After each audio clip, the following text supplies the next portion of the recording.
Good morning, Pelham Road. Coming to you from my office at home today. I think we were here yesterday, but we don't come here often. I'll say that. Let me get a couple of things out of the way. Well, first of all, you can find us at pelhamroad.org. You can see a lot of this stuff at pelhamroad.org. Or go over to our YouTube station. We need some more subscribers over there. You can find Eden's children's work over there. You can find the children's stories that are shared in the afternoon. Different people read them. Sam Coates, Gene Holdway, Susie, Dana, just a lot of different people have read stories. You can find Theology Thursdays. You can find a lot of stuff at our YouTube station. So run over there.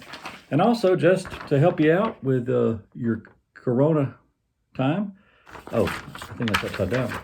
Khan Academy. A good place to go and learn. KhanAcademy.org.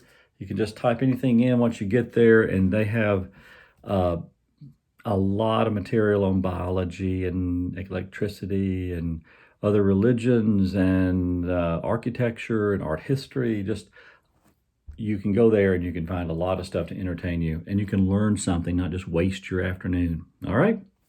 Thank you for the peanut butter question. Yesterday you did answer correctly. Thank you very much. But today I got a better question. I don't know if it's better, maybe more important to today. And that is, if you had to go to the store and bring home one half-gallon of ice cream, what ice cream would it be? Now, I know that if you're out and you're at the store, you might get something you would normally not get, like cotton candy. But if you bring home this, you're bringing it home to eat it in several nights or one night. But you're bringing home, a good half gallon. So what half gallon do you bring home? All right? All righty. We spend a lot of time these days trying to not have to face life and who we are. Our lives are filled with distractions. That's the way I put it.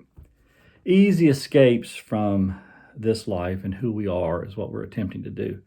But the interesting part of the COVID experiment is that it has cost us these distractions. We don't have sports to distract us anymore. These pastimes are no longer there.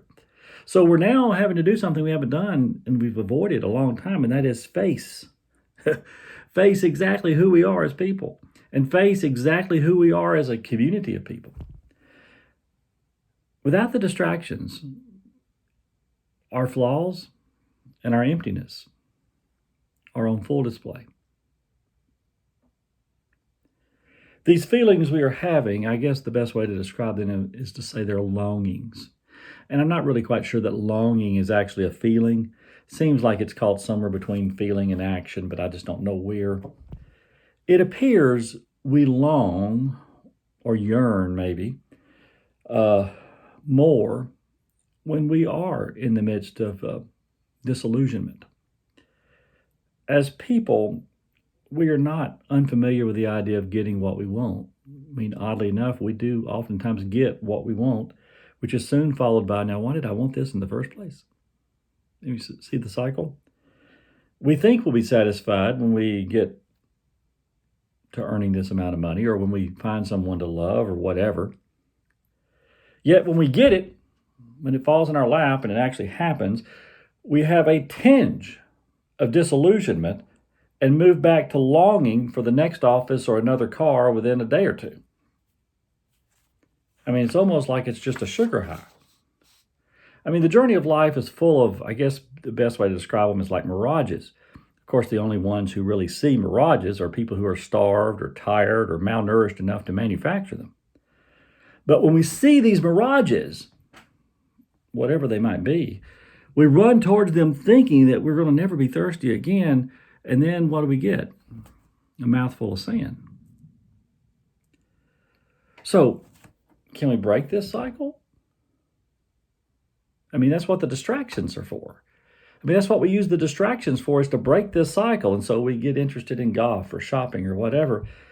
But, even that doesn't make it go away. I mean, I think we're hearing it louder these days because the distractions are gone. But even when we have the distractions, I think we know it. We know there's something we're longing for. In Romans 8, Paul writes something that has only begun to make sense to me in the last few months. He writes that we groan inwardly as we wait for our bodies to be free. Now, groaning must be the sound of yearning. Our groaning is not because we want a bigger office or because we want more money or because we want a spouse. Our groaning, as Paul describes it, is because we're looking for freedom. Now, freedom is not what we've been told it is. It's not the right to do what we desire. I think that's closer akin to chaos. Freedom is to be released from the chains that bind us. And most of these chains are invisible, granted. The chain of popularity that makes us do certain things because we want to be popular, or the chain of loneliness, which we do certain things so that we don't have to spend time by ourselves, or the chain of conditional love. We will do whatever it takes. This person will at least conditionally love us. That's better than we can get anywhere else, so we'll just do whatever they ask us to. But all of that is still incarcerated. We're still chained to something. What would it like to be free, to be unfettered? Unfettered to the expectations of others. To live fettered only to the kingdom of God. To be unconstrained by the necessity to be one of the team. So that we can walk with people in their journeys, but not be addicted to them, be free of them. And most of all, it's the freedom to be loved. To be loved for who we are. Not who we pretend to be or who we've convinced others we are, but to truly be loved just for the way we are. To show ourselves naked to God. And for God to not cover us up, but to love us just as we are. We long to find the same with at least one other human. Now, if we are bold, we can discover this with God. We really can. We can be free. But we would truly be a blessed person if we can find it also with another human. To be naked and unashamed. Now that's our longing. To be loved in that way. As I said yesterday, if you have a moment before you go off to your work, share this, please. Have a great day.